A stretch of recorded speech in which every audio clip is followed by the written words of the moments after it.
Une policière humilie un homme noir, sans savoir qu'il était un juge renommé. C'était une journée d'été étouffante à Paris, où l'air semblait vibrer sous la chaleur écrasante, étouffant la ville qui s'étendait entre les pavés.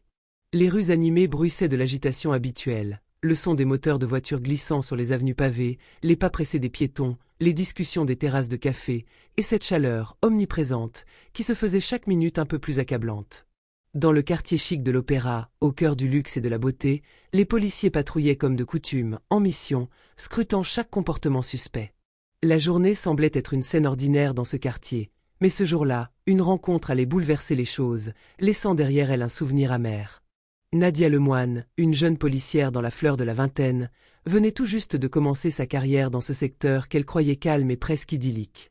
Elle était enthousiaste, pleine de ce désir de servir la justice avec un cœur pur et des principes clairs. L'uniforme lui allait comme un gant, et chaque matin, elle se regardait dans le miroir avec fierté, prête à défendre la loi, à faire respecter les règles. Mais les premières semaines sur le terrain l'avaient un peu désillusionnée. Elle se rendait compte que tout n'était pas aussi simple qu'elle l'avait imaginé. Les situations étaient rarement noires ou blanches. La complexité humaine ne se laissait pas réduire à une équation simple. Elle avait cette vision, héritée de ses années de formation, d'un monde binaire, d'un côté, les justes, et de l'autre, ceux qui enfreignaient la loi. Et dans ce monde, elle se voyait comme la garante de l'ordre, de la paix, des règles qui devaient être respectées, peu importe les circonstances. Elle n'aimait pas la foule, les rues bruyantes, ni les quartiers où les gens semblaient défier constamment l'autorité. Et encore moins ceux qui, selon elle, ne respectaient pas les normes de la société. Ces endroits, ces gens, lui paraissaient hors cadre, comme une erreur qu'il fallait corriger. Ce matin-là, la chaleur était insupportable. La lumière du soleil frappait les façades des immeubles, créant des ombres nettes et contrastées sur les trottoirs. Nadia marchait dans les rues pavées aux côtés de son coéquipier, qui était déjà plus habitué à la diversité de la ville, plus serein face à l'hétérogénéité humaine. La patrouille se passait sans incident, jusqu'à ce qu'une silhouette attire son attention. Elle l'aperçut d'abord de loin, mais quelque chose en lui, dans sa posture, dans sa façon de marcher, la fit réagir. Un homme noir, dans la cinquantaine, impeccable dans un costume foncé, ses lunettes de soleil reflétant la lumière crue de l'après-midi. Il marchait seul, son pas mesuré, une démarche presque détachée, comme s'il était perdu dans ses pensées. Son apparence contrastait avec l'ambiance du quartier, où il semblait hors de place, comme s'il n'était pas censé être là, dans ce lieu prestigieux. « Excusez-moi, monsieur, vous avez un moment. » Nadia s'avança d'un pas, d'un ton un peu plus autoritaire qu'elle ne l'avait prévu, sa voix perçant l'air chaud de la rue. C'était un réflexe, comme si elle savait d'avance que ce qu'elle allait dire était une simple formalité, un contrôle nécessaire pour maintenir l'ordre. L'homme, qui avait l'air d'être dans ses pensées, tourna lentement la tête vers elle. Il leva ses lunettes de soleil un instant, comme pour mieux cerner la situation. Son regard était calme, mais une lueur d'étonnement dans ses yeux trahissait son incrédulité face à l'interruption. « Oui, bien sûr, mais puis-je savoir ce qu'il se passe ? » « Je vous ai observé. »« Vous semblez vous diriger vers un endroit que vous n'êtes pas censé fréquenter, » répondit Nadia, son regard scrutant chaque détail de la tenue impeccable de l'homme, de ses gestes mesurés. Ses yeux s'attardèrent sur ses chaussures en cuir poli, sur la coupe parfaitement ajustée de son costume, sur la qualité de ses lunettes de soleil, et dans son esprit, ces indices formaient une équation sans faille. Un homme comme celui-ci, dans ce quartier, ne pouvait être que suspect. En un instant, elle imagina une autre réalité, une réalité où cet homme, malgré son apparence irréprochable, était un imposteur, un délinquant se faufilant entre les mailles du filet de la société. Elle n'avait aucune preuve, aucune raison concrète, mais une intuition viscérale, alimentée par des préjugés enfouis, lui dictait cette conclusion. Il n'était pas un homme qui appartenait à son monde. Il devait être un de ceux qui cherchaient à contourner la loi. L'homme la regarda sans se départir de son calme, presque comme s'il s'attendait à ce genre de rencontre. Ses yeux, d'abord indifférents, s'éclairèrent brièvement d'un éclat malicieux. Il n'était pas dupe de l'attitude de la policière, mais il savait aussi qu'il n'avait rien à prouver à celle-ci. « Je vous assure que je n'ai rien à voir avec quoi que ce soit de mal ici, » répondit-il d'une voix tranquille, presque trop posée. Il secoua légèrement la tête, comme si la situation était tout à fait absurde. Mais cette nonchalance n'eut aucun effet sur Nadia. Elle se sentit tout à coup plus autoritaire, plus déterminée dans son rôle. Il devait être un faux, c'était évident. D'un ton froid, elle répliqua. Je vais devoir vérifier votre identité. Elle croyait que la situation était sous contrôle, que cette procédure était simplement une formalité, mais à chaque seconde qui passait, l'homme semblait moins gêné, moins apeuré, ce qui l'irritait davantage. Ses mains, pourtant fermes sur la matraque, tremblaient presque d'une colère contenue, alimentée par l'évidence d'une humiliation qu'elle ne pouvait admettre. Un inconnu n'avait pas à lui imposer ce regard tranquille, cette confiance qui remettait en question l'ordre qu'elle croyait incarner. « Je n'ai rien à vous cacher, mais je suis pressé, dit-il, sans haussement de voix, comme si la situation n'avait aucune importance pour lui. Ses mots, ses gestes, étaient d'une telle sérénité qu'ils perturbaient Nadia. Le stress monta d'un cran en elle. « C'est la procédure, répliqua-t-elle, mais en elle-même, elle savait que tout ceci n'était qu'une tentative de maintenir le contrôle, de montrer qu'elle était en charge. Elle sortit son téléphone, son doigt glissant sur l'écran pour appeler ses supérieurs. Le simple fait d'entendre la tonalité dans son oreille la conforta dans l'idée qu'elle faisait ce qu'il fallait.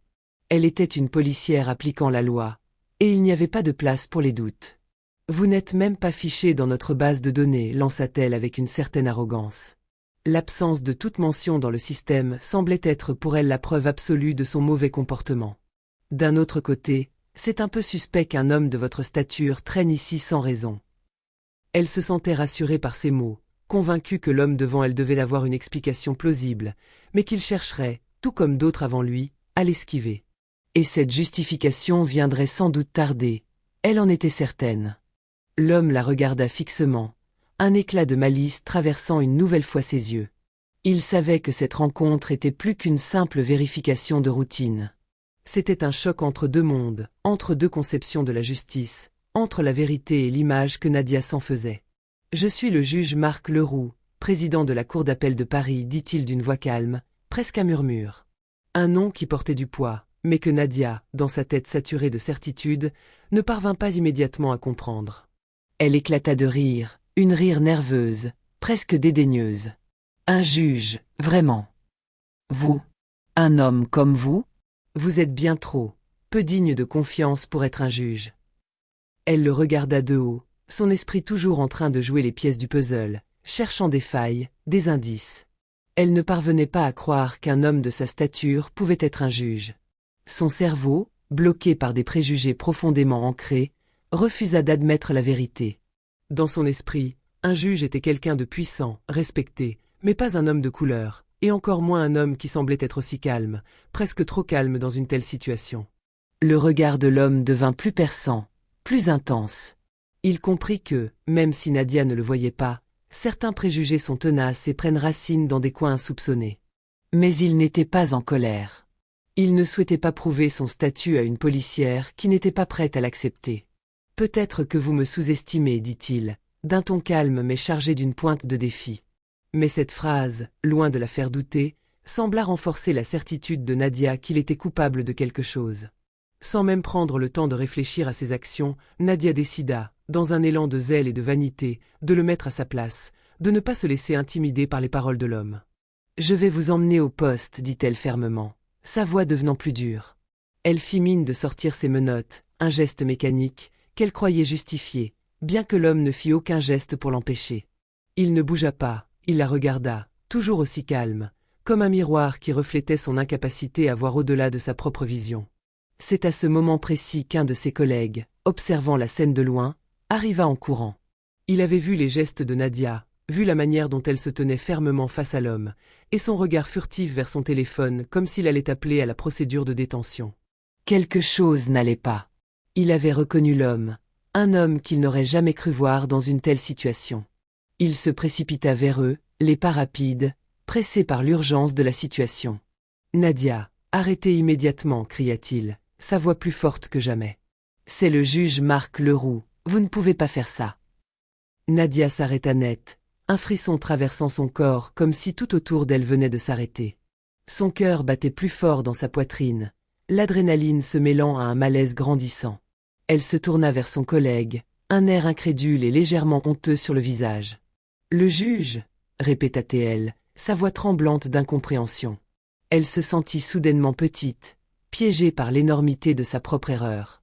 Une sueur froide parcourut son dos, et l'idée de son erreur l'étreignait, mais elle se sentit paralysée, l'orgueil la retenant encore. Accepter qu'elle s'était trompée, C'était trop demandé pour un agent de la paix fier de sa position.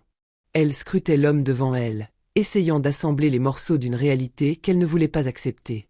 Le collègue, toujours haletant, s'empressa de lui expliquer la situation d'un ton grave. Marc Leroux est l'un des juges les plus respectés dans ce pays. Il a siégé dans des affaires de corruption, d'abus de pouvoir. Et vous l'avez arrêté comme un vulgaire délinquant. Son visage était marqué par l'incrédulité et la déception. L'injustice qui se dégageait de la situation le frappait autant que le choc qui traversait Nadia. Il a fait tomber des politiciens, des businessmen, il a traité des affaires de violence policière. Comment avez-vous pu? Nadia blêmit à ces mots.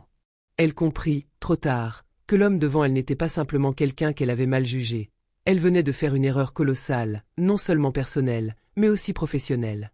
L'idée de sa propre ignorance la frappait plus durement que tout. J. Penzes, balbutia-t-elle, mais les mots lui échappaient. Ils étaient restés coincés dans sa gorge, écrasés par l'ampleur de la situation. Elle ne trouvait rien d'autre à dire, si ce n'est un souffle tremblant qui trahissait son malaise. Marc Leroux, quant à lui, resta parfaitement calme, son regard toujours aussi pénétrant, mais avec une certaine distance qui le rendait presque inaccessible. D'un calme impressionnant, il se tourna lentement vers elle, son regard ne quittant pas Nadia une seconde. « Je vais vous donner une chance, Nadia, de réfléchir à la manière dont vous traitez les autres, dit-il avec une voix ferme, mais étrangement mesurée. Mais je vais aussi faire en sorte que vous soyez tenu responsable de cet abus de pouvoir. » La froideur de ses paroles fit frissonner Nadia. Elle n'avait jamais imaginé que sa carrière pourrait être remise en cause par une simple rencontre, une simple erreur de jugement. L'humiliation la frappait avec une brutalité inattendue. Elle avait passé toute sa vie à défendre la justice, à se convaincre qu'elle incarnait l'ordre, et maintenant, elle était la fautive. L'humilité s'imposait, mais à quel prix? Le lendemain, l'histoire fit rapidement le tour du commissariat. Les murmures se propageaient comme une traînée de poudre, les collègues de Nadia commençaient à se poser des questions, à échanger des regards gênés. Nadia se sentait comme une figure de ridicule dans ce microcosme de la loi, prise entre la colère de ses supérieurs et la gêne d'avoir sous-estimé un homme à cause de ses préjugés. Elle savait qu'elle venait de commettre une erreur de jugement monumentale, une erreur qui allait la suivre bien plus longtemps qu'elle ne l'aurait imaginé. Un nom ne fait pas tout, se répéta-t-elle intérieurement, mais cette pensée ne faisait qu'aggraver la douleur de son erreur. Ce n'était pas simplement l'erreur d'un homme, c'était la remise en question de sa capacité à percevoir les gens sans se laisser dominer par ses propres idées reçues.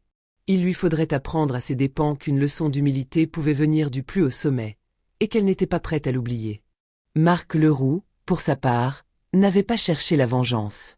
Son approche avait été d'une classe absolue, un mélange de fermeté et de patience. Il avait choisi de rappeler à Nadia l'importance de l'équité et de la justice, mais aussi l'importance de savoir reconnaître ses erreurs. Les juges, comme la police, sont censés servir le peuple, pas imposer des jugements précipités, lui avait-il dit plus tard, dans un entretien privé qu'elle n'oublierait jamais.